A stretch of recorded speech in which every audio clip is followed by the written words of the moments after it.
we're starting things off with one of the biggest matches on the card. This one is for the Kitsune Kingdom Men's World Championship. Coming down the ring first is the #1 contender, Musashi Watanabe, who won the Ascension to the Throne Gauntlet match, and now is going to look to claim the title against Aku Suzuki. Musashi Watanabe, he has done a lot here on the channel. In lore, you'll see in Kitsune Kingdom Classic episodes, I'm pretty sure he's been a Kitsune Kingdom World Champion. He's also was the first ever Canadian men's champion on the now defunct Canadian Straw Promotions. You can see there, Musashi Watanabe, someone who has already done quite a bit. Yeah, he's a 3-time Kitsune Kingdom Men's World Champion. He's held the VGIW GHK Trios Championship, the Kitsune Kingdom Legends Championship, and he's been a 2-time Canadian Destroy Promotions Canadian Men's Champion. Musashi Watanabe, always been a crowd pleaser, someone who, wants to entertain the fans on his ways to the top. But he's up against someone who has always been locked in, that being the Apocalypse. Aku Suzuki has travelled across the pond to Shockwave Sports in the past. Aku, someone who can tie you up into knots, and been at the top of Kitsune Kingdom many, many, many times in the past. A multi-time world champion here in Kitsune Kingdom, and someone who has consistently shown that he is the face of Kitsune Kingdom. Even with rising threats like Keller entering the field, Aku Suzuki's place at the top still seems to be resolute. And you can see there the crowd very happy to see the Apocalypse. This is the biggest annual event for VGIW. This is a shared night, not just with Kitsune Kingdom, but with Monday Night Law. Tonight you'll be seeing Monday Night Law crown its first US and Canadian champions, which I have no doubt in my mind is going to be very, very exciting. And there it is, the Kitsune Kingdom Men's World Championship. We've got some incredible matches tonight. The Women's World Championship will be defended in our main event. Keller and Tsunami Frank will be fighting in a last man standing match. And Kiln and Disaster look to get revenge against Escorpion Diablo.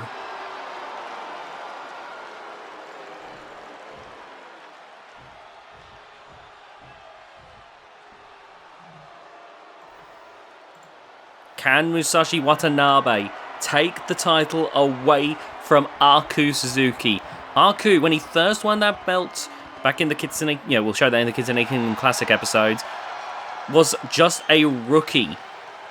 And now, Aku, he has firmly planted himself as a seasoned veteran with at a main event level.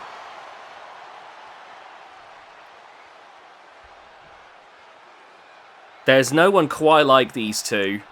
That is a damn certainty. Here we go now. The match begins. And Musashi Watanabe starting things off strong here. Very nice. Softening Aku up here with those combinations before going with the big moves. And you can see there, Aku Suzuki right now taking a beating. And Musashi staying on the offensive here. Oh my goodness! Oh, the crowd. They knew heading into this one that it was going to be, a big back and forth. Oh, right now. Oh my goodness. Musashi Watanabe in full control. And now, whoa, nice getting out of the way there. And now, Aku, maybe it's his turn to gain some control here. Looks like going for a bit of chain wrestling at the moment. But there with a snapmare. And now Musashi Watanabe in control. The crowd really heating up for this. Look at the cinched in headlock. Aku Suzuki trying to find a way out of this, but right now has nowhere to go, nowhere to run. And you can see there, Musashi Watanabe, even though Aku Suzuki may be experienced, Musashi Watanabe has more experience than even Aku. And you're seeing that here. And Musashi Watanabe still clearly has the agility to be able to move around. Oh my god, a top rope crossbody to the outside. Musashi Watanabe really wants to, when you start reaching the later years of your career, you may still get, there's no guarantee how often you're going to get a world championship opportunity. My god, Aku Suzuki's been busted open. As I was trying to say, there's never any guarantees on how often you're going to get a world title opportunity. And of course, as those years start to dwindle and run out, you realize that your opportunities are slipping away. For Musashi Watanabe, it's hard to say. Maybe down the line gets another opportunity, but this could be the last one. You never know when your last one will be, and as you get older, you have to treat every last match like this like it is your last chance to become a world champion. And for Musashi Watanabe, who, it's been a fan favorite here in Kitsune Kingdom. While he's held the world title before, this could be his last chance at just greatness. Aku Suzuki, though, is not going to give up this spot without a fight. He has been a top-level contender long enough now that he knows that he can't afford to slip up now. Oh, up on that top rope, got reversed there, and now into the corner. Aku Suzuki got to be having some trouble. That nose might have gone busted up in this match, so he's now going to have a harder time keeping that steady rate of oxygen going. But you can see the way Aku Suzuki's still trying to keep a cool head despite that. Oh, look at this. And now going for the arm here. Oh, into a hammerlock.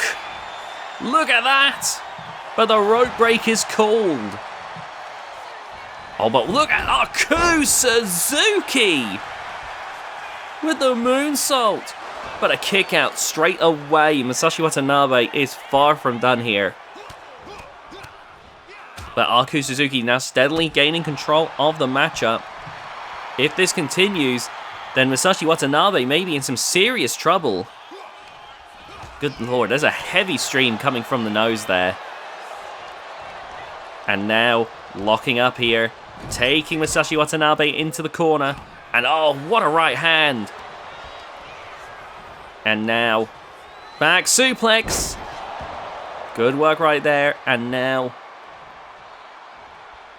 oh, another great combination here. Oh, and there's the takedown. Here we go, Musashi Watanabe. Oh, changing mind there. Oh, maybe he's thinking that this is the beginning of the end. What's the plan here? I'm a little bit lost. Oh, there we go. Musashi going with another combination here. And there's the clothesline.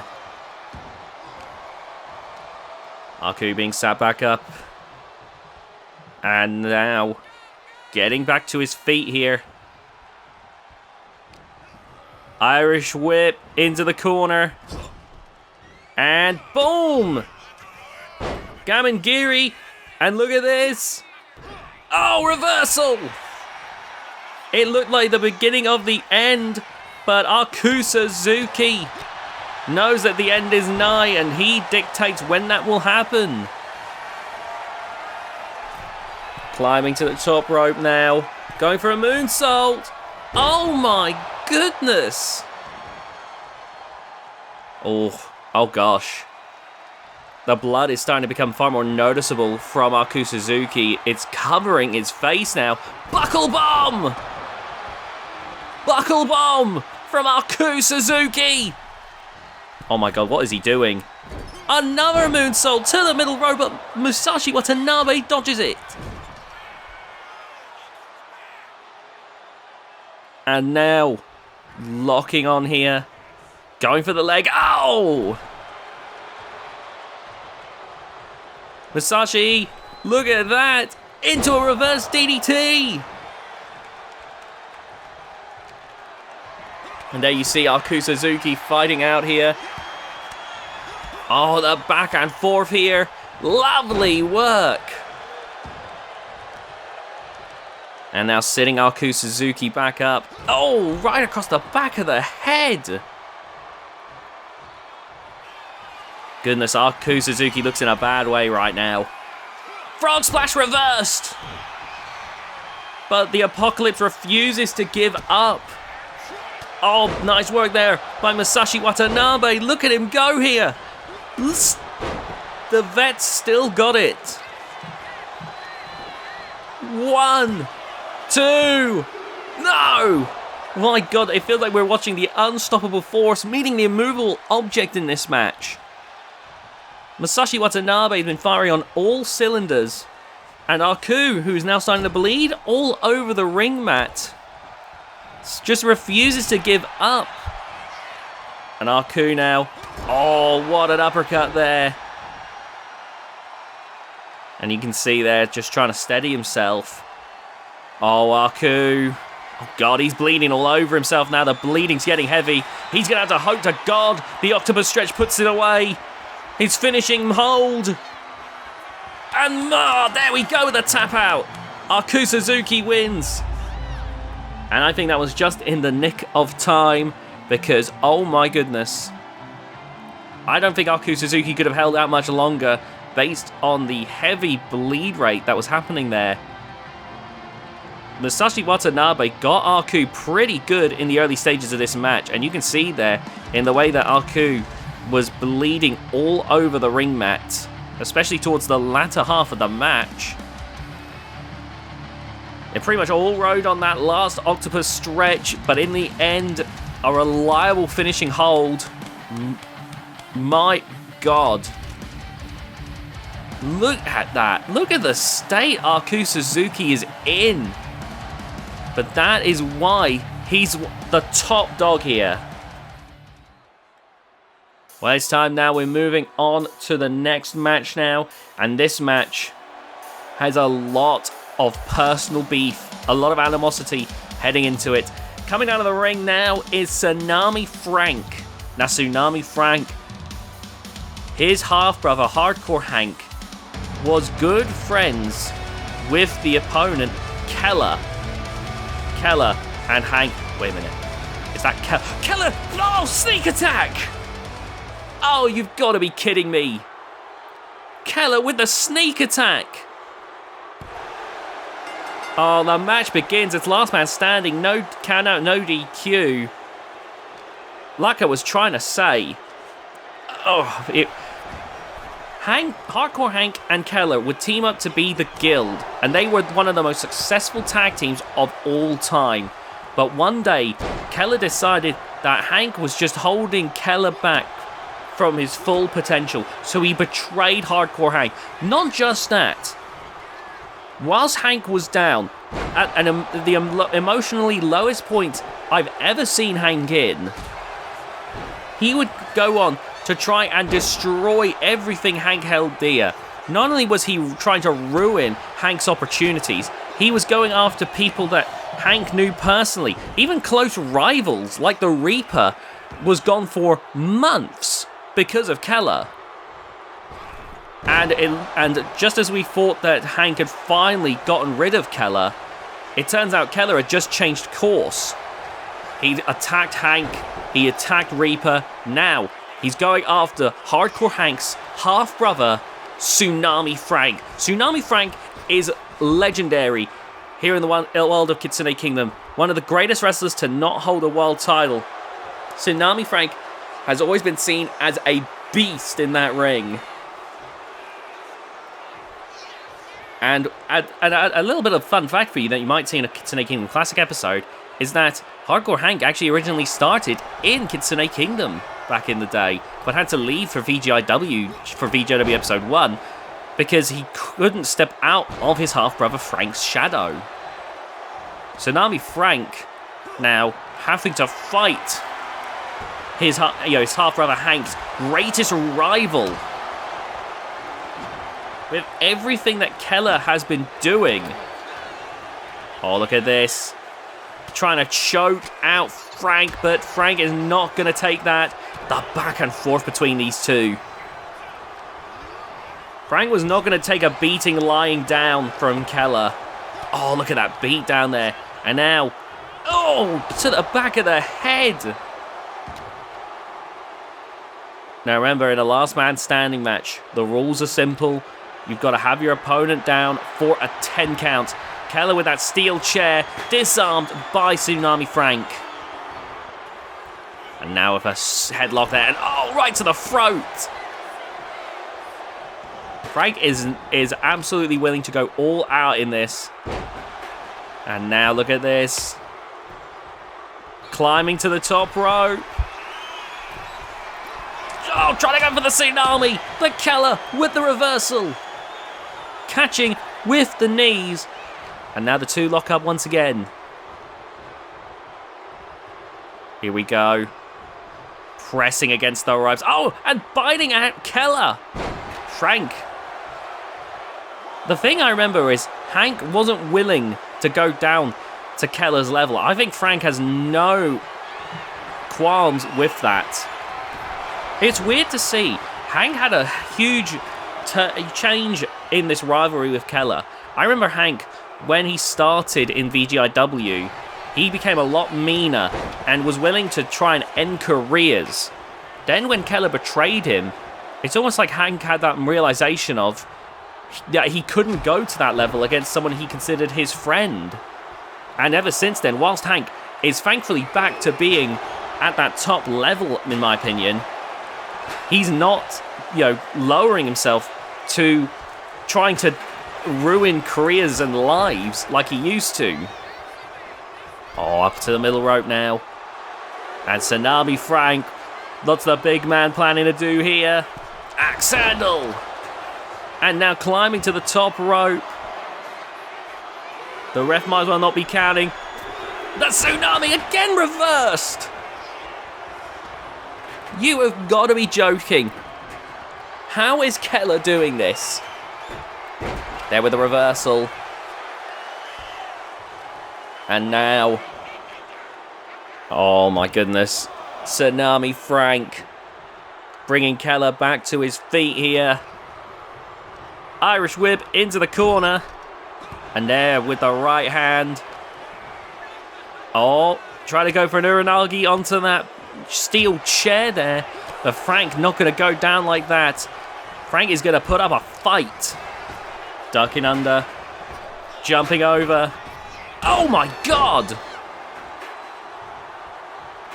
Catching Frank there, right in the head. You can see there, Tsunami Frank back up, but caught by Keller. And right now, Keller catching Frank every step of the way here. Oh no. Oh! What a kick there from Frank. Oh, God! And again!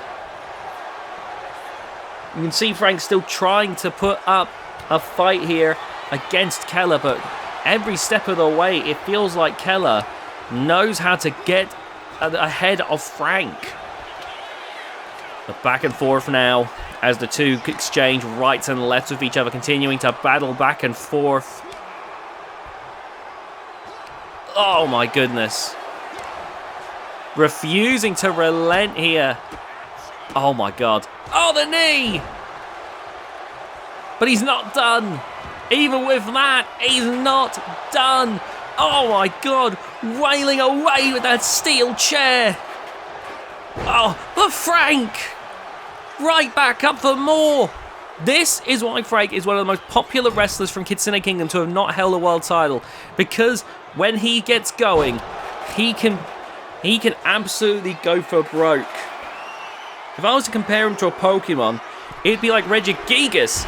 Slow to start, but when he gets going, he's damn near unstoppable as he hits the Tsunami. And now, climbing to the outside, grabbing a kendo stick. He's not waiting for the count. He's going to continue to swing away. Keller's back up for more. And Frank there, little intimidation tactic there. Making it clear to Keller, everything he's done hasn't even put a dent in Frank. Keller may be strong, but Frank is, Frank and Hank are, they may be half brothers, but they are different in many ways. Oh my god! Just because Keller can take out Hardcore Hank doesn't mean he's going to take out Tsunami Frank the same way. Oh my god, wait a minute, no, the knee! Oh my god! And he's not. The sadistic streak of Keller. Even with his finishing move, he doesn't want to put this one to bed. Frank getting back up. Oh my god! This is what I was worried about. Keller. It's like he's embodied. It's like he's soaked up all the evil of Hardcore Hank. Oh my god! It's like he soaked up all of Hank's evil. No way. Oh my god! No. For God's sake! Enough's enough! Frank! Gotta fight back, but only going for a bear hug, because right now he's just had to he's taken multiple finishes in a row, even with Frank's toughness.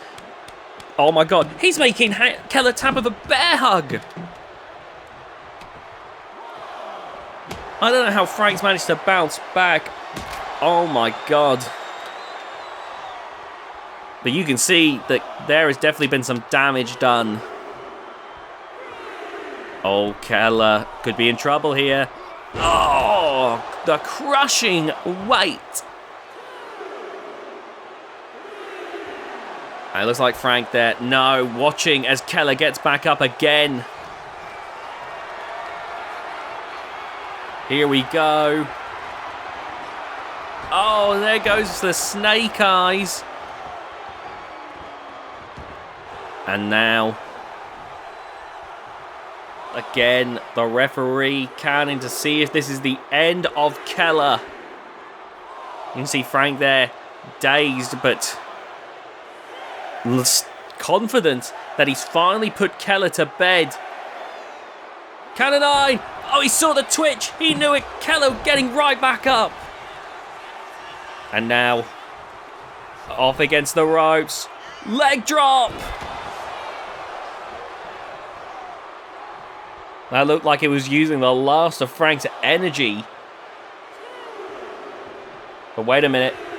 He's not confident that's going to do it. So he's going to the top rope. Likely for the tsunami. The count has to reset now. But if anything was going to put Keller away... Wait a minute, what's he doing? No, surely not. A second tsunami! The count resets again. But Frank... But Keller after 2 tsunamis is back up. No, the knee! Oh my god, you've got to be kidding me. 2 tsunamis wasn't enough. And Keller right back to punishing Frank. This is unreasonable levels of power. And you can see right here, Tsunami Frank taking Keller into the corner now. Big clubbing blow. Keller fighting back here. These two have been spamming their finishes at each other.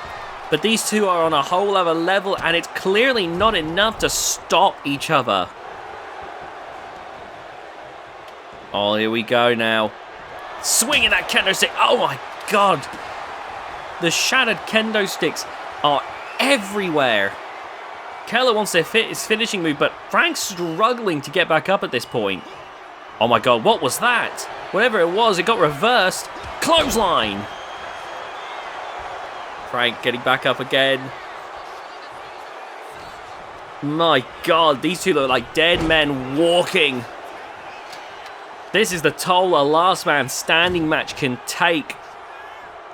Being able to get up from a 10 count rather than a 3 count buys both wrestlers more time, but you can see the physical toll it takes on the body. If it was for a 3 count, we'd have seen a winner a lot sooner. But the fact that you have to beat someone down for a 10 count, and it's between these two of all people, oh my god, shows that they have to do so much to put each other away. You can see there, Keller and Frank both are down. The ref's not sure what to do. Keller's up, and the ref now begins the count.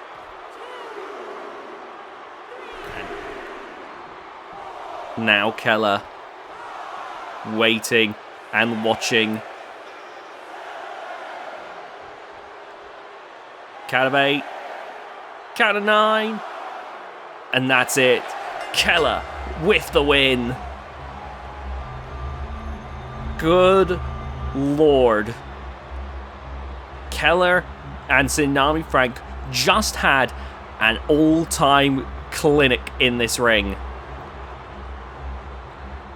Battling it out for supremacy, fighting past their limits. But in the end, Hank couldn't put Keller away. The Reaper couldn't put Keller away. Frank couldn't put Keller away. This embodiment of evil seemingly has no one who can stop him. My god. What is Keller's endgame with all this? To shatter everything Hank holds dear? Well, it's time for the next match. And this one should be very interesting. This match right here is for the Kitsune Kingdom Legends Championship. And here comes the Legends Champion, Iron Thunder. Iron Thunder was created when two legends, Iron Saint and Blue Thunder, combined their powers, creating a super wrestler. And Iron Thunder has the strength of Iron Saint, the agility of Blue Thunder. By all metrics, this should be, an incredible performer, and he has won the Kitsune Kingdom Legends Championship, to be fair. But he is still very green behind the ears. He's still got a lot that he needs to figure out, and he's sharing the ring with multiple veterans, wrestlers who have spent decades in that ring. So Iron Thunder better be ready here in this one. There it is, the legendary championship of Kitsune Kingdom. And the crowd watching in anticipation for what might happen here tonight. Here we go. On top of Iron Thunder, we've got the Wild Man, Marco Garcia, Dennis Finch, the legend Dan Decker, Dazzling Dale Melandra, Romeo OJ, and Dangerous Daniel Hagen. Oh, did I mention Hubert Constantine?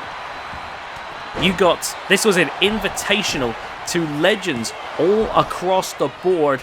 David Hagen, unfortunately, not joining us for this one, so as he's got a match later tonight. So Daniel Hagen stepping in. And now, look at the legends in this match. And Romeo OJ. Oh my goodness. Wildman Marco Garcia.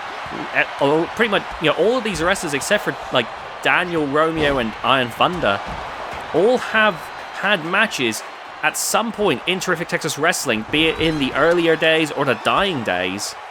So people like Hubert Constantine, for instance, and Marco Garcia, for instance, were around TTW for a good long while. People like Dan Decker, and whatnot, had matches closer to the tail end of Terrific Texas Wrestling. Then you got people like Daniel Hagen, who watched his father, David Hagen, wrestling for years and years inside of Terrific Texas Wrestling. Iron Thunder is the creation of two Terrific Texas Wrestling wrestlers combining their powers. There's a lot of history going on here. Oh, there you see Marco Garcia already bleeding from the looks of things. Oh, look at that. Nice catch there by Dan Decker. Iron Thunder saying bring it on to his opponents. There's some confidence there from Iron Thunder. Nice takedown there. And now, look at this, locking horns, Dennis Finch. You know, many thought was going to be retired and just spend the rest of his years as a trainer at the training center, but is getting one last run in before he goes back to the training center, and he wants to score it big here in professional wrestling, so he is taking those opportunities where he can get them. Oh, God. No, based on that might be a bad sign. Oh, Dan Decker. Look at that with that beat down to the wild man Marco Garcia. And it looks like Iron Thunder learning well here. Does the same to Hubert Constantine. Oh, here we go now. Nice deflection. Oh, look at that. Oh, that kick there didn't even phase Iron Thunder. Nice takedown there. And now, oh, more people getting busted open. Looks like Dale Malandra got the worst of that here. Lovely brainbuster there to Dennis Finch.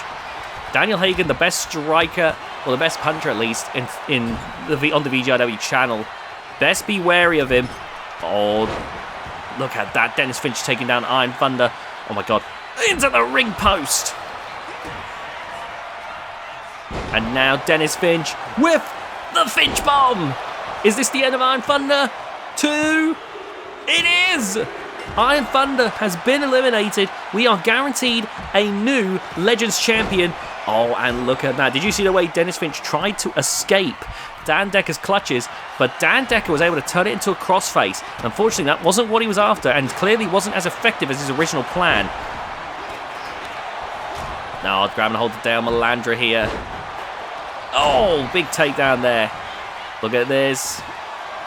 Oh my God, no double kick out. No one else getting eliminated so far. And now look at that. Oh, the wheelbarrow stunner. And you see Iron Thunder, the Legends champion, walking away. That's got to be heartbreaking, not just to lose the title, but be the first person eliminated from the matchup. Unfortunately, he'll have to come back another time to try and reclaim the title on a future episode of Kitsune Kingdom. Well, you see Daniel Hagen clearing one of our announce tables, but Marco Garcia wants some of Daniel Hagen here. Oh, look at this. Going to our other announce table. What's the thought process here? Oh, Marco fighting back now. Oh, and there's a drop kick.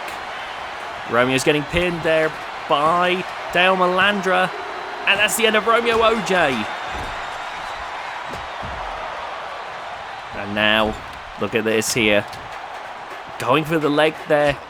Oh, could crush the leg with that one. And now you can see Dale Malandra with the knee strikes. Oh, here we go. Dan Decker going for a big shoulder breaker.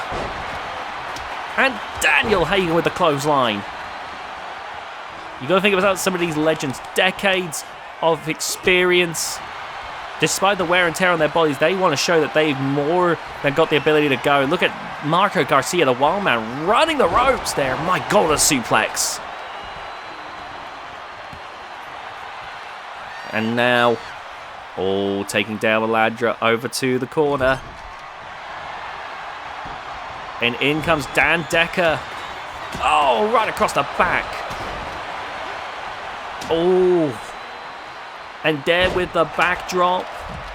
Oh, down goes Dale Malandra now. Marco Garcia there. Whiffing the drop kick. And in comes Dan Decker now.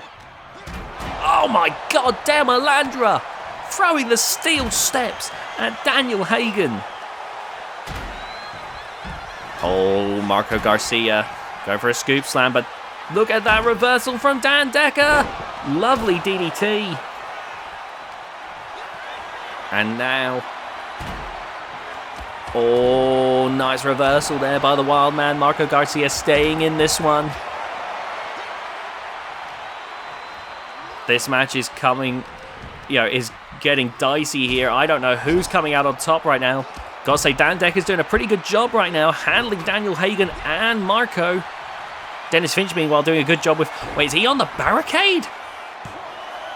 Oh my god! Well, there's a kick out. Dale Malandra, despite his age, showing that he still can be dazzling. Oh my god. Dennis Finch taken out there. Oh, wait a minute. Brass knuckles! He spun him like a bloody spinning top. And now goes for the pin on the wild man. 1, 2, 3. Well, the brass knuckles is enough to take anyone out. And look at that steel chair to the back of the head. Might be the end of Daniel Hagen. No, Daniel's back up for more. My god, what a drop kick. And now Hubert Constantine. Oh my god, taken out. And look at this. Oh my god. 1, 2, 3. Dennis Finch has been eliminated. Oh my god. 1, 2, 3. Hubert's been eliminated. And I think Dale about to follow. 1, 2, 3. And it's down to the Dans now. You got Dan the Legend Decker and Dangerous Daniel Hagen. Oh, with the strike there. One of these two is going to walk away with the Kitsune Kingdom Legends Championship here tonight. And now going for that figure 4 leg lock. Oh, wait a minute. No, he's evolving it. It's a figure 8. Is this the end? Daniel taps. Daniel taps.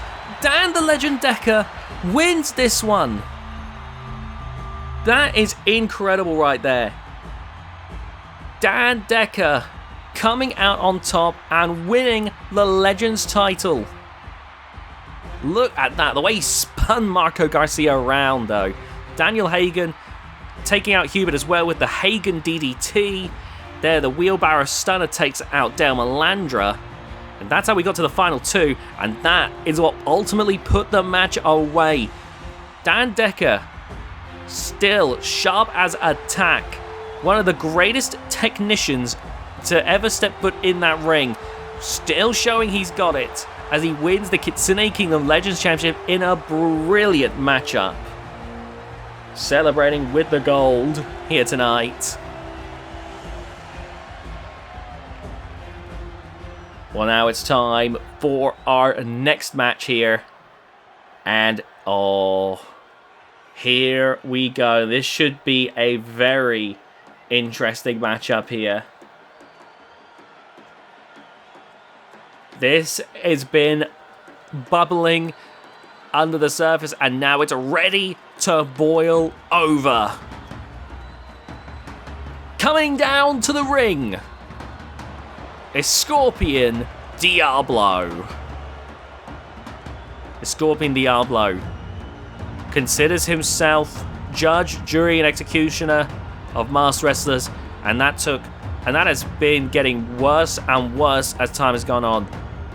We thought it was bad enough when he unmasked Felipe, and then he escalated it and unmasked Iron Saint and Blue Thunder. We thought it couldn't get worse than that, but recently, Scorpion Diablo has hit a whole new low. Attacking Mr. X in his final match, unmasking him and whipping him with his Golden X, the ultimate act of disrespect on what should have been Mr. X's biggest and grandest final night. That was cruelly taken away from him by Scorpion Diablo. All because Scorpion Diablo believes that Mr. X does not deserve to hold that title. Or to wear that mask, sorry. He did take the title from him as well. Lost the title as well. Technically, Scorpion Diablo is owed a rematch for the world title, but that had to be held off for now due to the boiling tensions between him and Mr. X's proteges, Kiln and Disaster. So his rematch for the world title will come in due course. My god, though. Scorpion Diablo has got some brass balls. There was some uncertainty whether he should face Kiln or Disaster. And well, it ends up now, thanks to Scorpion Diablo, that it's going to end up being both. I don't know how Scorpion Diablo thinks he can take on both at once, but I think he's going to live to regret that decision. Okay, here we go. And now we await Scorpion Diablo's opponents coming down out first. It's Kiln! A 2-on-1 handicap match. Normally I'd be opposed to such a thing, but in this situation, this is a grave Scorpion Diablo has dug for himself. The attack he did to Mr. X was unconscionable in my opinion. It was absolutely beyond the pale. There was no need for it, and it has left a sour taste in the mouth of many people. And now Kiln standing ready to attention. And you gotta believe, like, look at the anger on Kiln's face here. Well, in his movements, not on his face, sorry. But now, here comes Disaster, who's gonna be, I have to imagine, more cool and collected compared to Kiln. But still, gonna be walking in with a lot of animosity towards a Scorpion Diablo. And they're motioning with an X. That's who he's fighting for, Mr. X.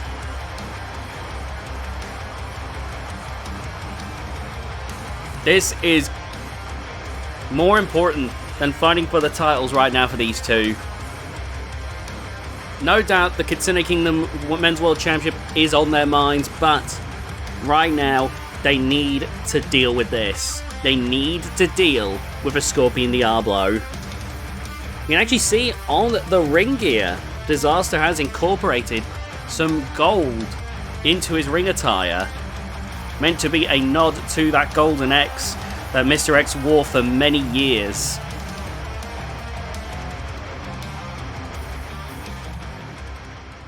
Well, here we go. Scorpion Diablo. He's not going to be able to rip off both their masks, so I think they're safe in that regard tonight. The match begins. Locking up here, and a Scorpion Diablo coming in from behind. Oh! And look at this. Oh! Going for that springboard leg drop that Kiln has done on many an occasion. Oh, look at this. Scorpion Diablo. Oh, with a super kick. Keep in mind, if Scorpion Diablo has held the Kitsune Kingdom Men's World Championship.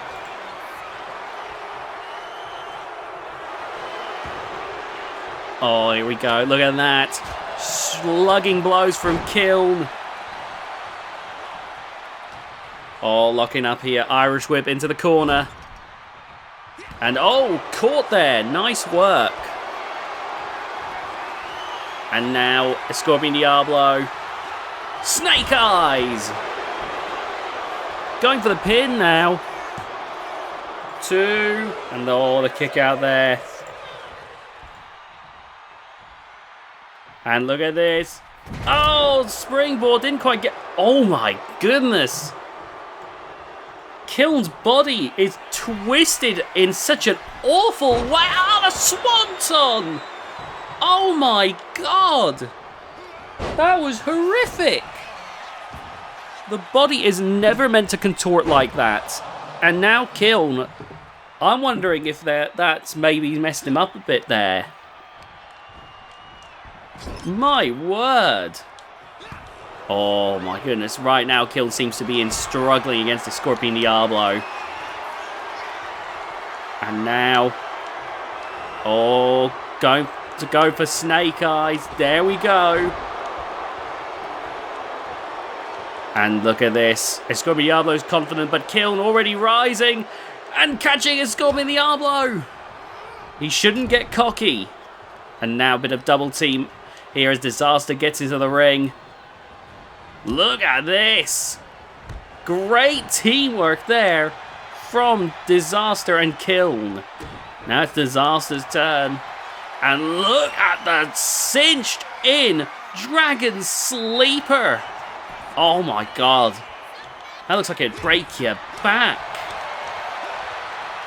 Disaster now with that suplex. Great stuff there. And now climbing up to the top rope. Disaster gonna fly high. Here we go. Axe handle.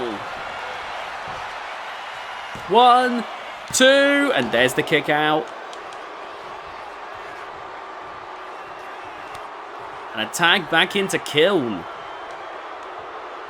Maybe considering he's got enough time to rest that back, maybe believes that Kiln is ready to jump back into this.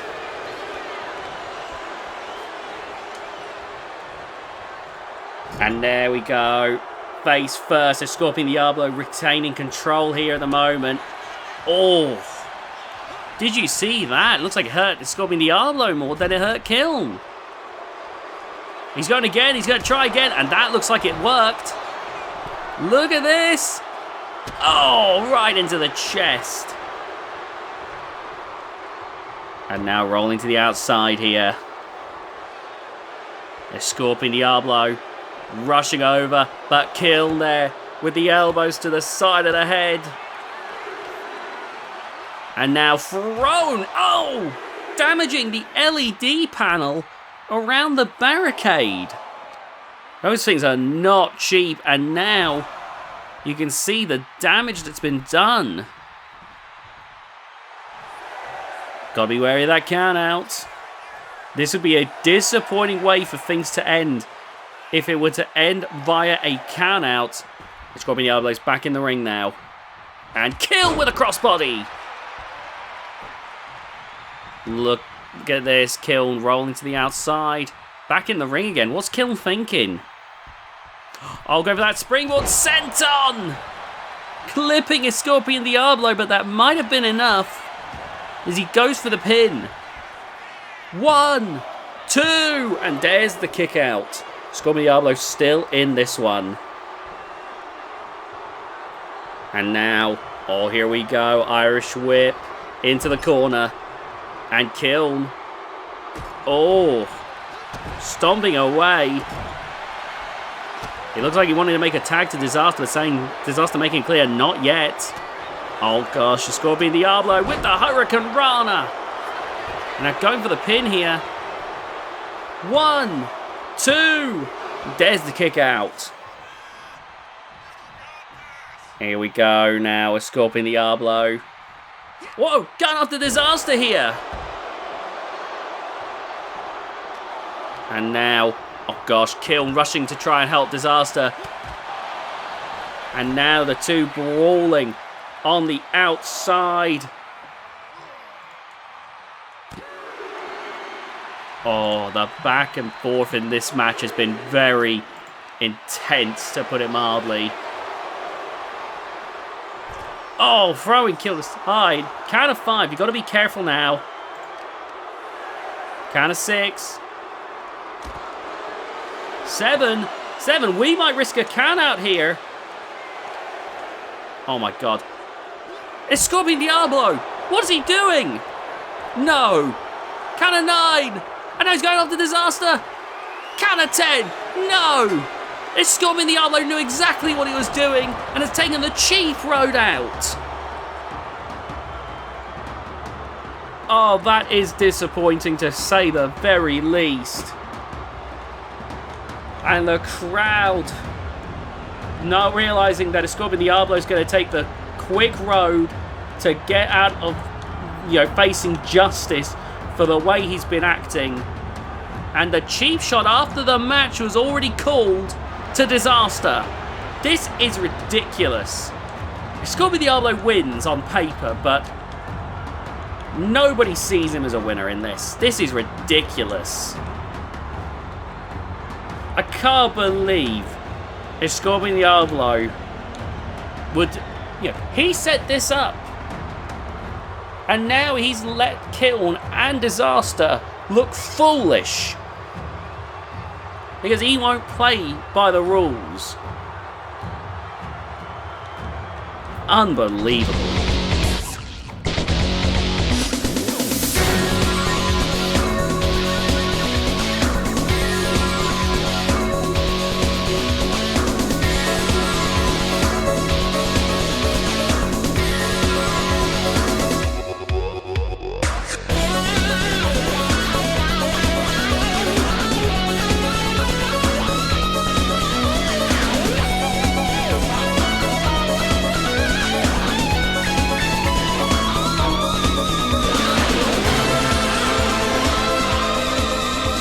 Welcome you back, everyone, and now we move to the second half of the programming. Now we are going to be crowning the first ever Monday Night Law US champion. Now I've been told that Eric Schwartz II, he's playing coy with us.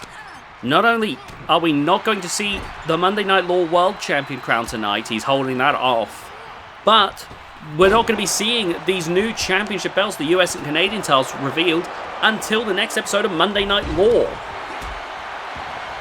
I don't know, I think Eric Schwartz II just wants to get more people watching Monday Night Law, which you can do by subscribing to the VGIW channel so you'll be notified of when a new episode of Monday Night Law is uploaded. But in this match, we've got the legendary, spectacular David Hagen, we've got the tiny luchador, the Winter Tiger, which I remember has gained some fans despite her just starting. We got Baroness Ashba, who has returned to in-ring competition, been gone for the past few years. We've got Boris Monroe, who actually, not only part of the Monroe family, but has done quite well for himself in the now retired Canadian Destroyer Promotions, winning their Canadian Men's Championship multiple times over. But you've also got Kane Randleman. Kane Randleman has proven himself time and time again to be someone who can overcome adversity. He wrecked his body at one point trying to mimic his good friend Terry Durr. Now realizes he needs to focus on his own strengths, has really started to come into his own. David Hagen, of course, a multi-time world champion from his decades of in-ring experience. Boris Monroe, someone who, like I said, dominated Canadian Destroyer Promotions when that was around. Then you've got the likes of Winter Tiger and Baroness Ashba. Baroness Ashba has had some good fights. Actually, did get cheated early on out of a chance for the Canadian Women's Championship back in the day. Maybe a chance for redemption finally. And Winter Tiger, who is a rookie who is looking for their first big opportunity. This could be a major moment for... This will be a major moment for any one of these wrestlers. And now David Hagen going for the scoop slam. Oh, but it reversed into a DDT. And look at Boris. Despite how big he is, moving with that Hurricane Rana, pretty damn impressive, if you ask me. But look at Kane Randleman here. Oh, with that drop kick to the side of the head. Oh, and the Baroness, look at the strength there. Oh, into the back breaker. And now, oh. Don't get on the Baroness's bad side. She is absolutely a menace in that ring. I don't know who to root for in this one. Oh my god. Look at that from Baroness Ashba. Kane Randleman now taking David Hagen into the corner. And oh, David Hagen might have just been saved there. Okay, Randleman there, fighting back. Oh my god, Mexican Destroyer to Boris Monroe. Boris is right back up though. This is part of why Boris was so bloody dangerous. Hits like a truck and is impenetrable like a bloody brick wall. Oh my goodness. And now, oh, nice takedown there. Baroness Ashburn on the outside, meanwhile, psyching herself up here. Now, we want to say that Monday Night Law sponsored tonight by VGIW, Storm System Worldwide, and the YouTube channel Duominous. Oh my goodness. Look at that escape there. Now, one thing I needed to note is originally the plan was that Miley Brown and Gabriel Walker were meant to fight for the the new Monday Night Law Canadian Championship, given they were the last of Canadian Destroyer Promotions' champions. Gabriel was the final Canadian men's champion, and Miley Brown. Oh, look at that from Kane Randleman. And Miley Brown was the last Canadian Winners Champion. The idea originally was that they would fight for the now those belts are retired, they were going to fight for the spiritual successor. Miley Brown was unable to make it due to the travel, just wasn't able to get everything ready in time. Gabriel Walker, though, actually is backstage, but has been told by Eric Schwartz II that he's not on the card tonight. Now, I'm not sure what's going on there, quite honestly. Very disappointing news, in my opinion. Oh, and I hope to update you more as we go on, but be sure to subscribe to the VGIW channel for future updates. Look at Baroness Ashburn absolutely flattening the Winter Tiger. I swear Winter Tiger is something like 5'1", like one of the shortest, probably the shortest wrestler on the VGIW channel right now. The Hagen DDT! The Hagen DDT! Baroness Ashburn! Oh my god! Broken up, but Baroness Ashburn could have been taken outright there by David Hagen. David is a legend of the sport, wrestled in the TTW days, wrestled in Kitsune Kingdom, wrestled in VGIW, and now wrestling in Monday Night Law, where he hopes to have another great stretch of his career. Oh, look at that, throwing Baroness Ashburn aside, and Boris Monroe with that European uppercut. One! Only a 1 count. Very interesting.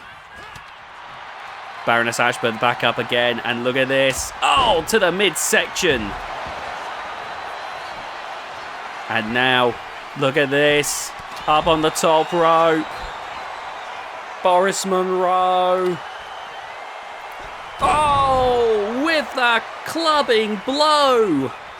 Oh, look at Winter Tiger there. That smaller stature does mean easier to dodge, because that's a smaller target to hit. Oh, good God, right across the back of the neck there. Who is going to walk away as the first Law US champ? Oh my goodness. Again, we are going to be seeing the first Law US and Law Canadian champions crowned tonight. Oh, despite being the spiritual successor to the Canadian Men's and Women's Championship, the Canadian belt, a whole new spiritual successor, a whole new belt. The US title, also a whole new belt. Law, being a brand new promotion, has 3 new belts. All intergender, the US, Canadian, and World titles. Oh my god. Oh my goodness. Oh. And look at that knee drop there. And now, gosh, catching Boris Monroe right there. And now David Hagen gonna try again. Hagen, DDT! But Boris there, the little hop there, shifting the weight entirely. And look at that! With a blitz. Big scoop slam from Kane Randleman. Oh my god. Look at this. Oh, knocked the F out.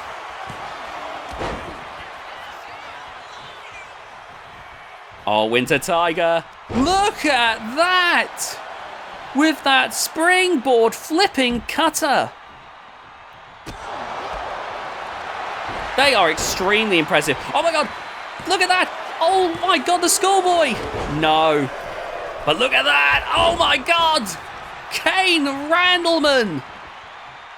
Oh, these wrestlers are so damn impressive. I don't think I'd be disappointed with any of these lot winning and becoming our first ever Law US champ. Oh, Boris there with the strikes and blows. Oh my god. Oh, that didn't look right. That did not look right. Oh my god. Look at Winter Tiger there.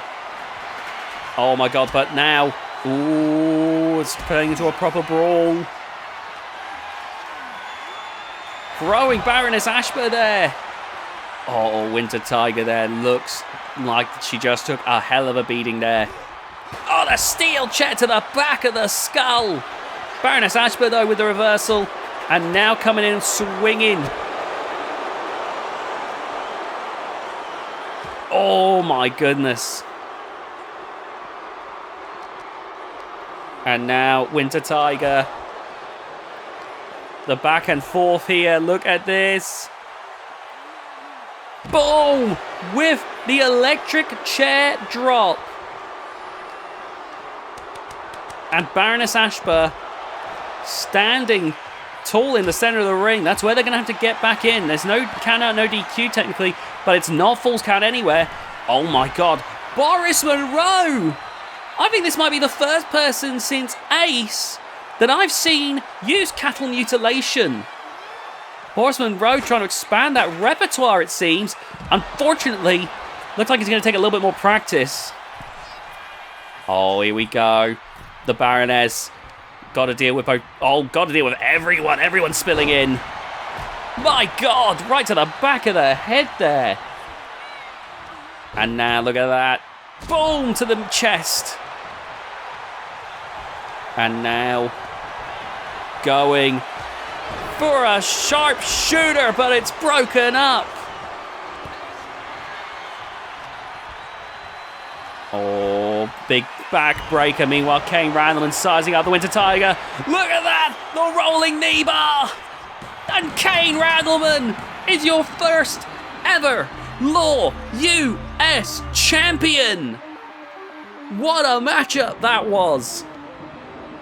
Genuinely one of those instances where I think anyone winning this would have been a great outcome. That I can, there were fans that I imagine were cheering for any one of these wrestlers. I imagine there were fans hoping Winter Tiger would come out, fans hoping that David Hagen would get another big title win.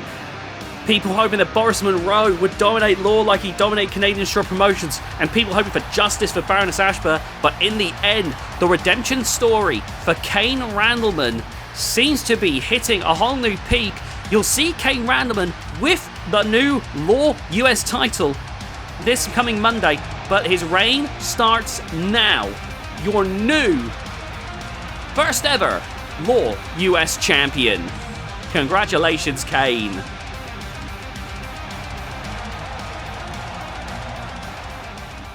Alright, we're moving on to the next match now. And I've got to tell you, I am very curious about this matchup right here. Here we have Kato, undefeated,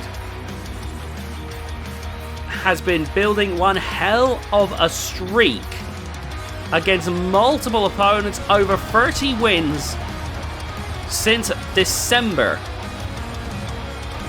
Has been rapidly picking up the victories in an apparent bid to stack up to the undefeated Brutus Armstrong, who we will be seeing defending the VGIW Men's World title tomorrow night. You can see there Kato.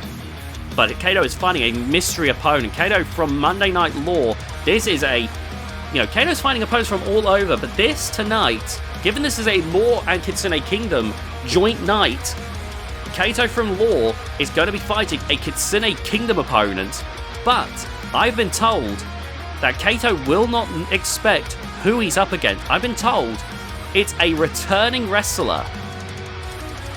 That's all I've been made aware of. And there's a long list of people over the near decade of VGIW that could be returning here tonight.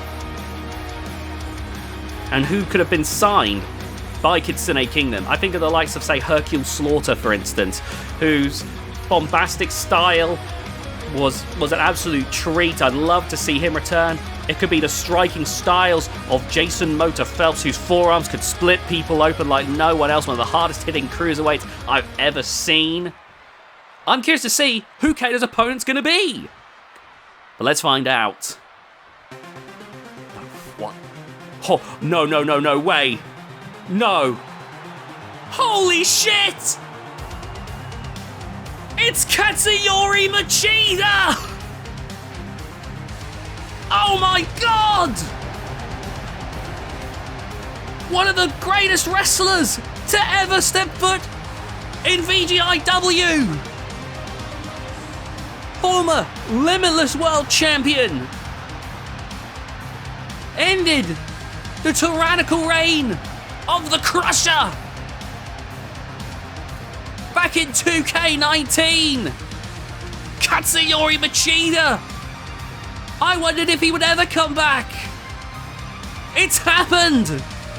He's finally returned! And he's here to challenge Kato! Oh my god! Katsuyori Machida! He has been gone for years! This is incredible. I'm worried about any ring rust against someone like Kato. This is a rough first opponent. But I can't believe it! Could we see Katsuyori destroy another absolute demolisher? Oh, look at this now. Going for that camel clutch. And Kato taken down by Katsuyori. Now remember, I'm going to give Katsuyori some grace. Oh, gosh. He's been gone for several years. There's undoubtedly going to be some ring rust headed into this one. Oh, look at that. Driving the knee down. And trying to deal with Kato, but Kato reversing here. Oh, but look at that Katsuyori. Not letting that stop him. He's firing back with a huge combination of big flurry. But Kato with a flatliner. Trying to hit the flatline on this return. And the crowd, they're going wild here. Kato, been the talk of the town with this fast-rising undefeated streak. Katsuyori Machida returning after years away. One of the biggest returns that we've seen on VGIW in a long time. Oh my goodness, but look at this though. Oh my god. And now, oh, he's trying to rip the eye patch off there. Didn't quite get it. And now, Kato soaking in right now. If he beats Katsuyori Machida, that's going to be a big win right here for Kato. And look at this. Slamming the head down of Katsuyori. Oh, going for that shoulder claw now. And wearing down Katsuyori Machida. Okay, bringing Katsuyori back up once again now. Bringing him over to the corner. Oh, Katsuyori fighting back. Oh, into the ropes now. And look at that, using the ropes for leverage. And going for that inverted suplex. Oh my god. Going for the pin. Is this one already over? No, Katsuyori hanging in there. But it's not looking good right now. Kato looking to put this one away. But Katsuyori fighting back here.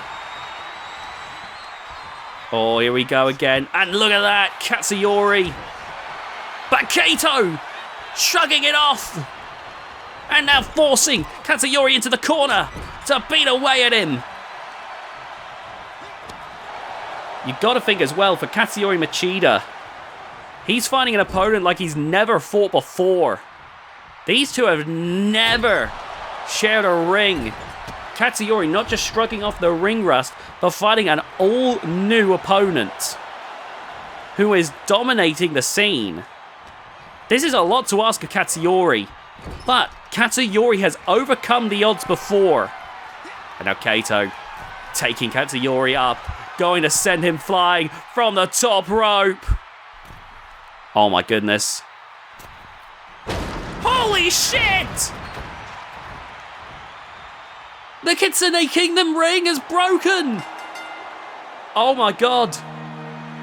It's a good thing we've got the Law ring to fall back on. The match has been called. Kato is your winner. But wow! I can't believe what I just witnessed. Sorry, this is for to crown the first ever Law Canadian champion. But we just need to take a moment there. That has left a lot of things on the table. Katsuyori Machida may have lost, quote-unquote, that match, but not in a way that... I think there's still an open-ended question there on who would win that match. We're going to try and get that ring ready for our main event. They're trying to set the Kitsune Kingdom ring up as we speak. Oh my goodness, sorry. That was... I'm baffled by that. Obviously, Kato wins, but I think that there's still a rematch on the cards there, in my opinion. That is incredible, though. Kato and Katsuyori are such big, powerful hosses that the ring couldn't handle them. My God. Incredible stuff right there, if you ask me. Now remember, everyone, ladies and gentlemen, there is the main event as well. That will be for the Kitsune Kingdom Women's World title between Alexia Holt, Untouchable, and Gertrude Hagen. Untouchable standing 7 feet tall, looking to reclaim the title, and Gertrude Hagen, who has managed to put herself in 2 world title pictures, as we'll also be seeing Gertrude Hagen in the VGIW Women's World Championship match as well tomorrow night. Will Gertrude Hagen take over women's wrestling? Will Alexia Holt retain the title? Or will Untouchable once again lay claim to the gold? Oh my God. Burning hammer from Antonio Esposito. So let's get into this match right here. I do apologize to the wrestlers who are putting on a clinic here tonight. We have Ellie Reed. We have Amber Monroe substituting in for her grandmother, Ms. Joyce Monroe, who couldn't make it tonight due to pulling a muscle during her training. Ms. Joyce Monroe is a perfectionist, and at her age, she doesn't want to risk putting on a terrible match. So she is resting her leg, hoping to make a return, hoping to debut for Monday Night Raw in the next week or so. Oh my God, Antonio hitting some big moves right here. So in the meantime, her granddaughter Amber Monroe, one of her granddaughters, Amber Monroe, is going to be fighting in this match to crown the first ever Canadian champion. You've got Ellie Reed there being sent into the corner by Antonio Esposito. Ellie Reed, actually a former Canadian Women's Champion and actually a former Kitsune Kingdom Women's World Champion. So been a Canadian and World Champion. Pretty crazy. Could she be the first Law Canadian Champion? I'm going to have to stop mentioning the Canadian Straw Promotions belts as much because it's going to get confusing. The Canadian Championship for Law is a whole new belt. The ones for Canadian Straw Promotions have since been retired. Oh, look at that. Amber Monroe going for a hammerlock here. But Antonio breaking up. You've also got the Supreme Guy Man there. And Arthur Grande. Oh, look at that beatdown here. Oh my goodness. Big clothesline. And there's a power slam from Arthur Grande, who's going for the pin. Remember, the winner of this match will be the first... We already saw Kane Randall will become Law's first ever US champion. And in this match, we're going to see who will be the first ever Law Canadian champion. In what will no doubt be one classic match for the ages. Right after this will be our main event. I'm hearing that the repairs to the ring are going along well to the Kitsune Kingdom ring. So that match should still go ahead as planned. Oh my God, look at the catch there by Antonio Esposito.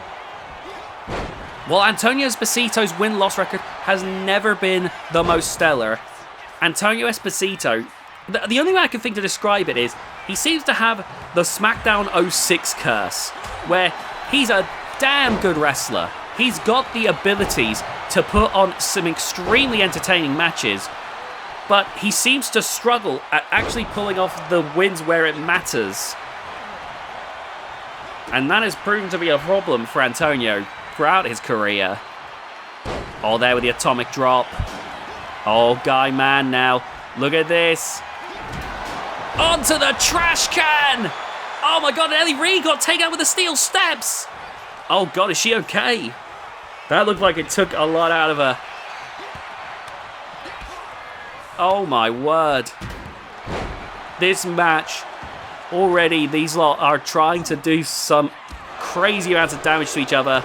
A nice takedown there by Antonio Esposito. And now bringing Guy Man back to his feet here. Look at this beatdown. And going for the clothesline. Great stuff. Oh, look at that. That Northern Light suplex. Oh my goodness. Hall of Glory truly is some of the best in E-Fed wrestling. Oh my goodness. And now Irish Whip into the corner. Oh, look at that reversal. Oh my god.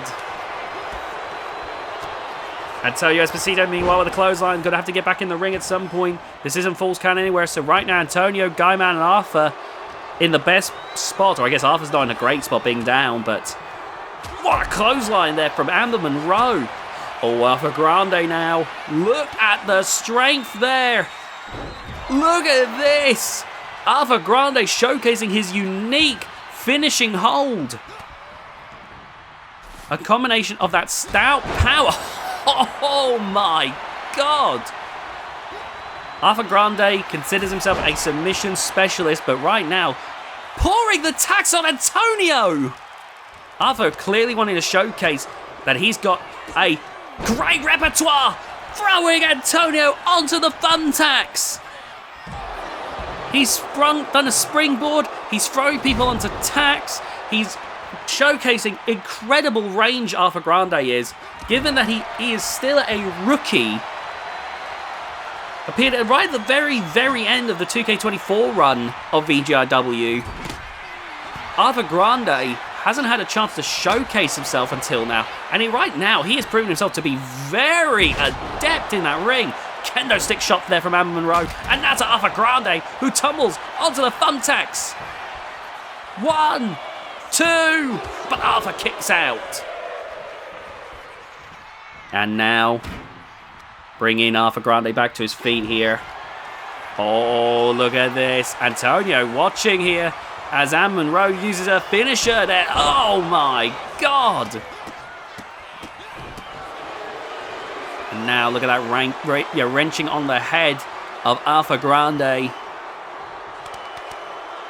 Oh, try to swing with the clothesline, but Amber Monroe focusing on Arthur here. Oh god, Guy Man with those steel steps. Look at the beef on display. No, changing his mind. What's Guy Man's MO here? Oh, look at that. Going for the snake eyes there. Antonio, could he be looking for his finishing move?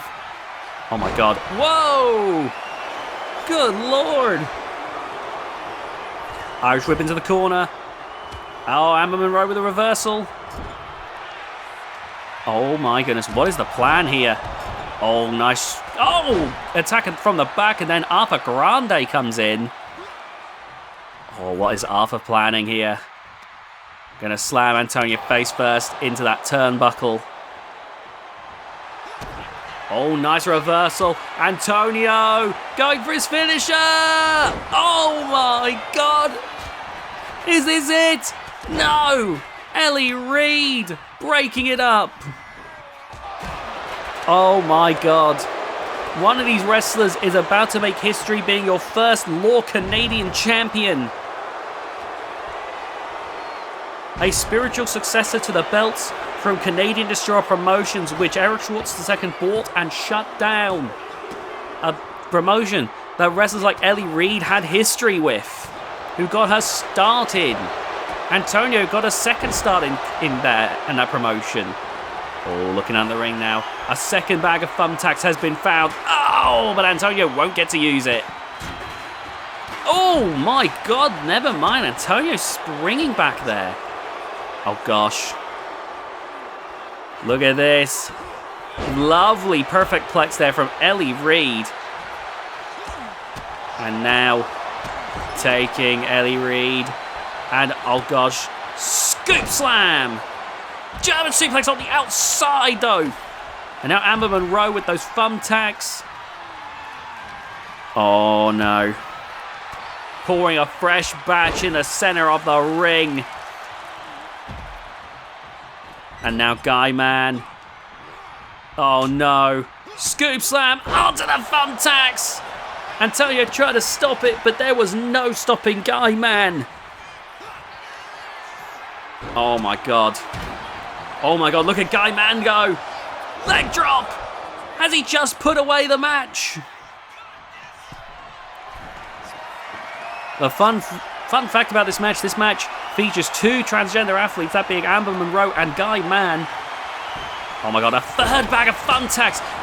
The center of the ring is glittering with those dangerous, sharp objects. My word. And now climbing up to the top rope, Guy Man. Oh my God! But he knows he can't focus. Amber Monroe is shades of a father. Oh, good Lord. Now Guy Man and Ellie Reed battling it out here. Poison Rana onto the thumbtacks. Digging straight into the cranium. My goodness. Oh gosh, scoop slam. With so many thumbtacks everywhere. That's a fourth bag. A fourth bag of tacks. No, Ellie Reed saying enough's enough. Oh my God, you love thumbtacks so much. Why don't you get more acquainted with them? Oh no, look at this. Drop kick. And now pinning Amber on those thumbtacks. Guy Man with the breakup. Lou Fez press. Lou Fez press. And now Guy Man climbing to the top rope as Amber Monroe. No. Holy. Oh my God. That is incredible. And now. Oh, here we go. Back into the ring now. Arthur Grande. Gonna drive Ellie's knee into those thumbtacks.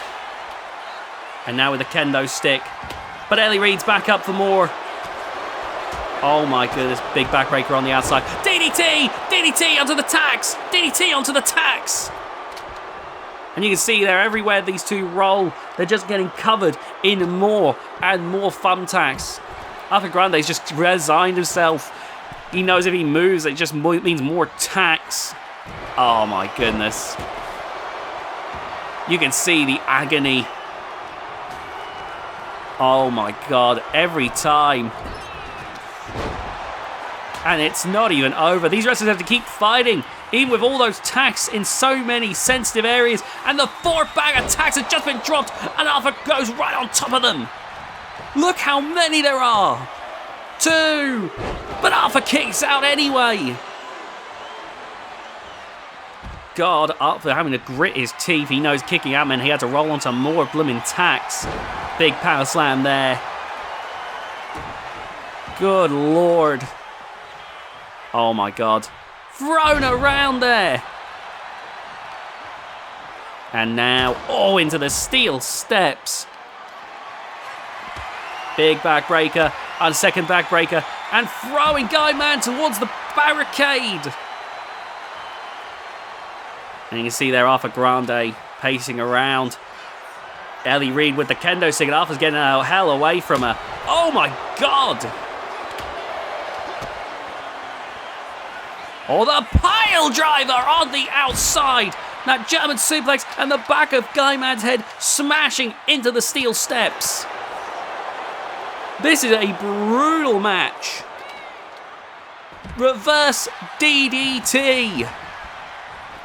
Oh, Antonio rolling up, but Arthur Grande rushing in. Ellie Reed breaking up the pin.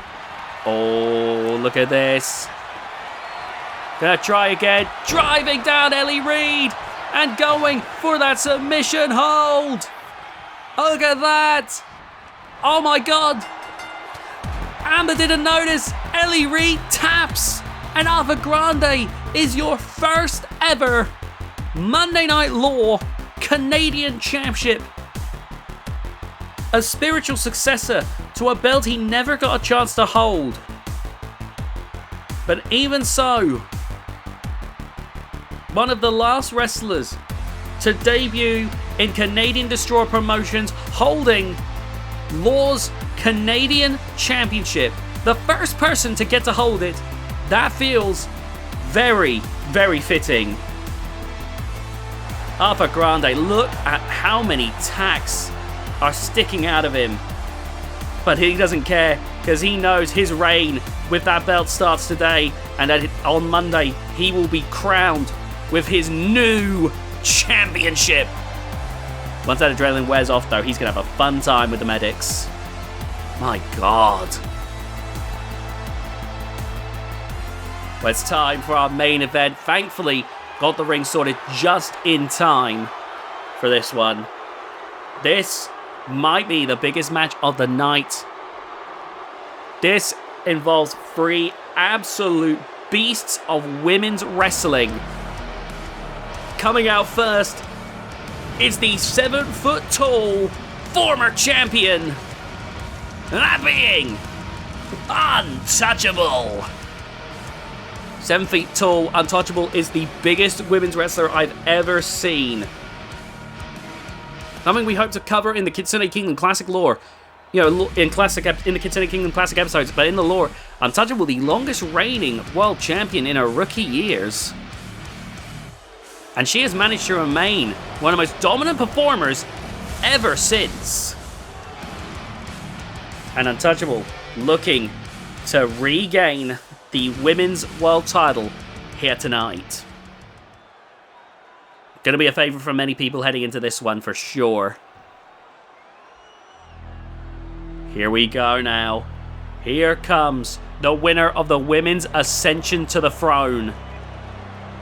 Gertrude Hagen. 2nd generation wrestler. Her brother, Daniel Hagen. Her father, David Hagen. Gertrude Hagen has absolutely stretched people apart, beaten them senseless. She's got that Hagen mentality about her that she dispenses in her own way. Long gone are the days when she was finding her own way, going under the name Denise and basically was a copy of Daniel. Gertrude has now really found her own styling and has really been dominating the scene. Again, Gertrude Hagen is going to be in the VGIW Women's World Title match as well. That is going to be a scary sight to see if you ask me. But now, here comes the Kitsune Kingdom Women's World Champion. Alexia Holt has arrived. And the crowd are excited for this one. Look at this. Alexia Holt ready to defend her belt. It's funny to think, Alexia Holt for a while I would say was fairly under the radar.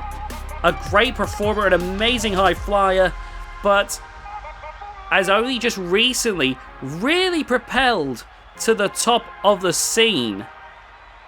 Sometimes it can be about sometimes you can have all the right ingredients, but it's about utilizing it all correctly, and I think Alexia Holt has finally found that combination to make her a vital part And it all started when she crossed over to compete against some of the best in Outrage Combat Wrestling and actually won their women's title, the Vindicators Championship. That seemed to spotlight a spark as Alexia Holt, after coming back from that crossover to VGIW, is now cementing her status, which is good. As I've heard news from the Orc that he's building a wall, he's tightening those borders. You're going to be seeing more, you're going to be seeing less VGIW in Outrage Combat Wrestling, which is very surprising. So it's a good thing for Alexia Holt that she's managed to find her, position here. Oh my goodness. Oh no! Swing and a miss there. And Untouchable. Look at the way she towers over her opponents.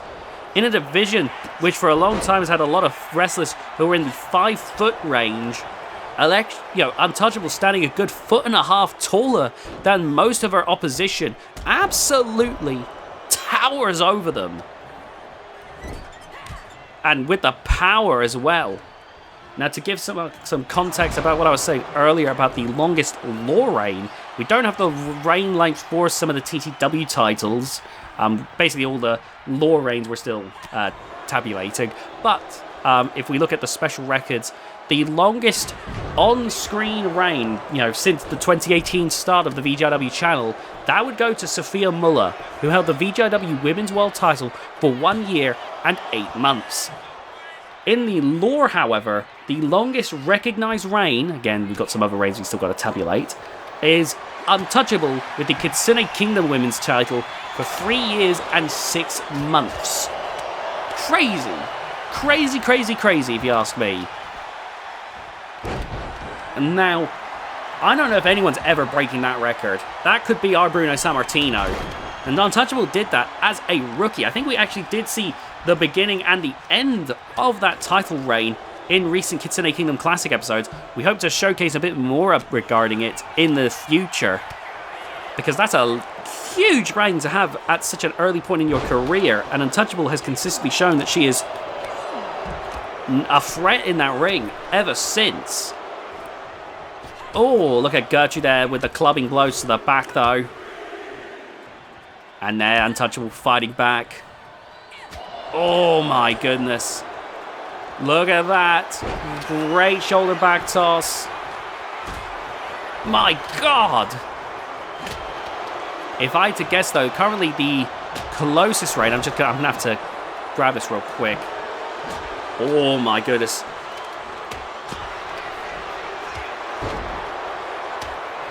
With nearly a year and a half, however, Brutus Armstrong is coming very close to matching Sophia Muller's world title reign. So, Brutus Armstrong at least coming very close to becoming the longest reigning on-screen champion.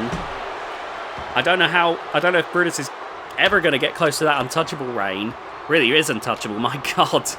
But still, that's pretty crazy if you ask me.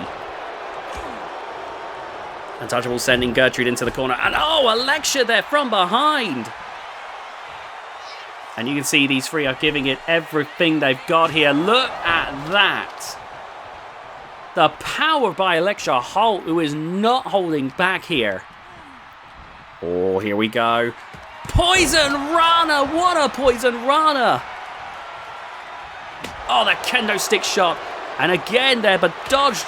Alexia Holt going for the crucifix, but broken up by Untouchable.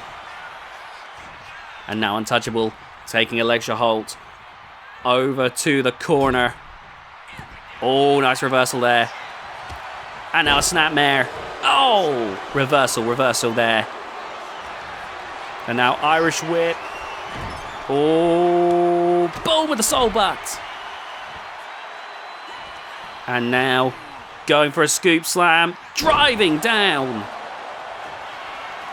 Oh, Alexia Holt now. 630, no, a 450 splash. Oh man, Alexia Holt doing the Wade Danielson 450 splash. I think Alexia Holt has always made it clear that she can do anything, that any high flying you can do, she can do. Oh, look at that reversal there. Oh, wow. She's just so naturally gifted at high flying. It's like breathing to her. Oh my god, a double rotation moonsault. 1, 2. Oh my goodness. Gertrude there with a takedown there. And now. Oh, nice catch there by Untouchable. And going for the pin. 1. Oh, there's the breakup. And Alexia Holt now. Oh, to the back of Untouchable. Untouchable brushing it off. Oh, here we go, though. Alexia's not going to be ignored like that. Throwing Untouchable to the outside. Alexia Holt flying high, but Untouchable dodges it. Oh, the kendo stick shot, though, being thrown. Oh, my God. Oh! Untouchable able to reverse Alexia again, but Gertrude rushing in with that shotgun drop kick. And now, Gertrude.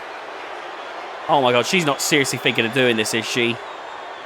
Oh, my God. Oh! A top rope drop kick to the outside. Oh my god, but look at this. Onto the steel steps. Untouchable driven face first into the steel steps. My god. What a main event here tonight. And now Alexia with the knee strike. Oh, look at that, Alexia Holt. Rubbing it in their faces. Clearly, Alexia extremely confident, despite being the David against two Goliaths. Oh, across the face there with the kendo stick. Oh, but caught with that drop kick. And now Untouchable. My God! Remember, Untouchable's 7 feet tall. If you're being thrown over her head like that, that has to be a terrifying experience. Oh my god, look at Alexia Holt there. Wow! Oh my god, and slipping away from Untouchable. And again there, you can see Alexia Holt trying to... Oh my god. Oh my god! Disrupting Untouchable's plans there. These two powerhouses do not know what to do with Alexia. Clearly, she is so fast. What is going on here? Chokeslam onto the side of the ring! My god! There truly isn't anyone like these three. Oh my word! You've got three very unique and entertaining wrestlers. Oh my god, the kendo stick shattered, and that was enough to help Untouchable with the reversal. Oh, the schoolgirl. 1, 2. Oh my god. Much like her father there, they tried the same thing. Oh my god, look at that drop kick. And now, oh, Untouchable being grabbed by Alexia Holt. No way! Oh my god. Oh. Barely missed there. And now Alexia Holt. Reversal by Gertrude. Trying to go for a chop, but Alexia... Oh, look at this. Oh my god. What is this, the Matrix? Oh, that wasn't dodged though. Untouchable wrangling Gertrude as the two was just like a... It was like the Matrix the way they were dodging each other. Oh my god. Springboard 450 splash. Alexia Holt is moving at a rate I think anyone would run. I think you'd run out of oxygen just watching her.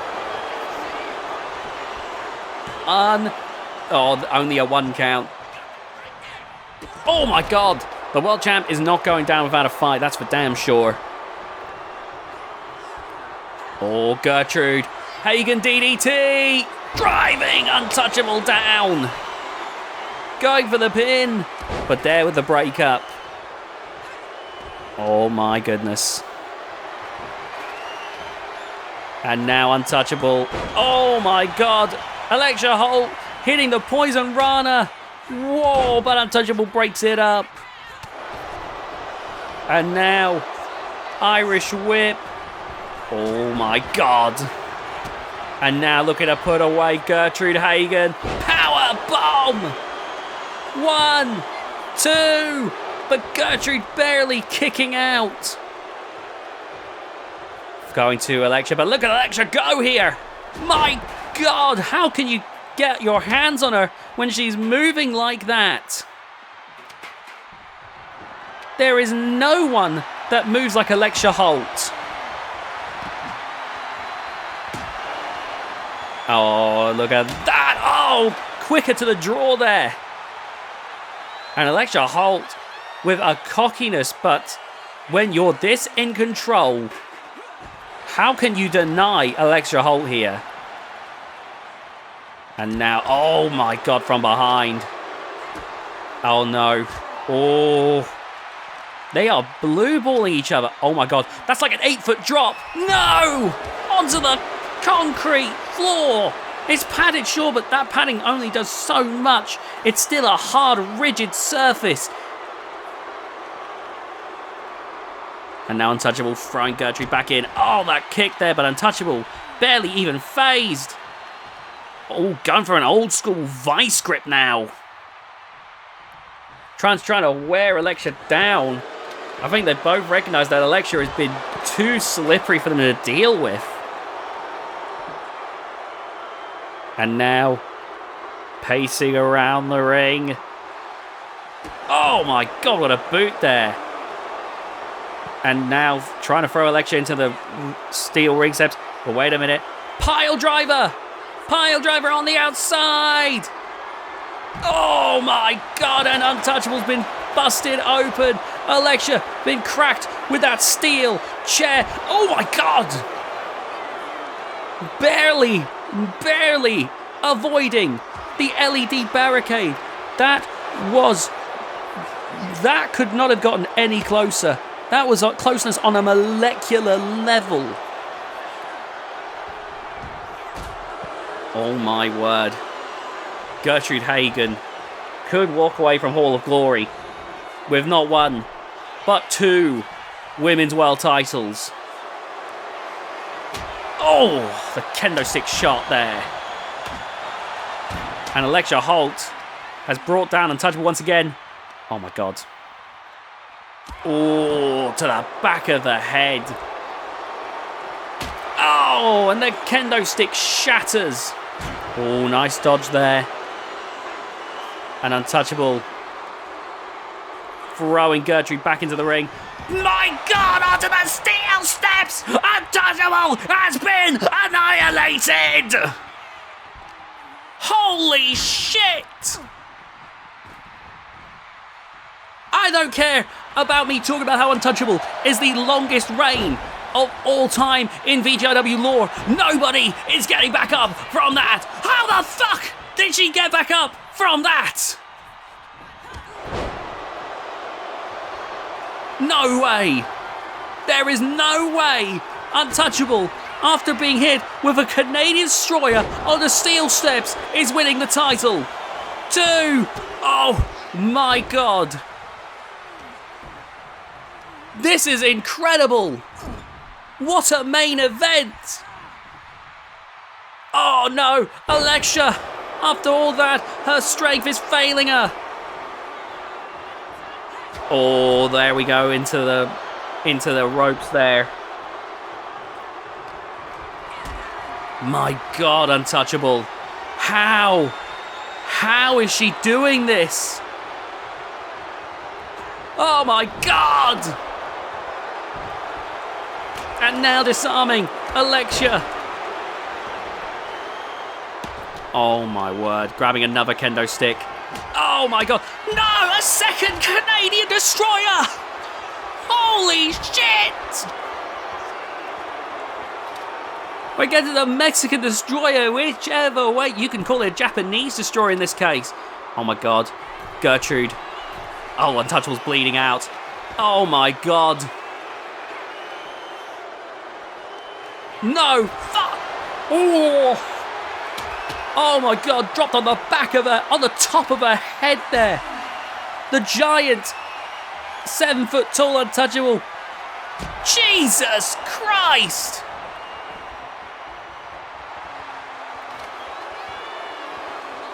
This ain't just women's wrestling anymore. This is fucking Joshi at this point. Oh my god! No, the rear chokeslam. Oh my god! You can tell Untouchable wanted to send Gertrude's face fed into the side of the ring. Barely avoided. My god! Oh, to the steel chairs! These women have annihilated each other. I've never seen a main event quite like this. I don't know where Untouchable's face paint starts and the blood begins. Oh! Good God Almighty. And now, Alexia! Hit with the snake eyes! With the, oh my god! The roll up! 1, 2! Oh my god. I was just saying I don't know where the face paint ends and the blood begins. That red was not on Untouchable's shoulders at the start of this match. I think the bleeding is far more extensive than we're being led to believe. Oh my god, that Hurricane Rana onto the steel chair. But I think that the bleeding is far more extensive than we're being led to believe. Oh my god! Ow! Caught there. Alexia may be a high flyer like no one else on a whole other level, but that's not stopping them from catching on to her game. Oh my god. That's scary. You've got the longest reigning world champion in the lore. You'll see more of that in Kitsune Kingdom Classic episodes. Bleeding out, and yet she's still one of the most dangerous badasses to ever step foot in that ring. You've got the the defending world champion hoping to retain here tonight, and you've got Gertrude Hagen, who could walk out of this week with 2 world titles. Alexia Holt, look at that! My god! Oh, the steel chair shot! Oh my god! Wait a minute. No way! Look at this! Look at the strength! 1, 2, 3! Alexia Holt retains! Alexia Holt retains! What a main event! My god! I don't think this match could have been harder hitting if they tried. A blood-soaked battlefield! That would have been a big reason for Untouchable's bleeding out, being Mexican destroyed onto the steel steps. And in the end, that pile driver, look at the strength of Alexia Holt to do that. To a 7 foot tall giant. That's impressive right there. Holy bleep. And Alexia Holt winning the day. Still your Kitsune Kingdom Women's World Champion. Incredible. Thank you all so much for watching this episode of Hall of Glory. Please be sure to leave a like on the video, subscribe to the VGIW channel for VGIW, GHK, Kitsune Kingdom, Terrific Texas Wrestling, Monday Night Law, and so many more programs. We'll see you tomorrow with the VGIW Night 3 of Hall of Glory.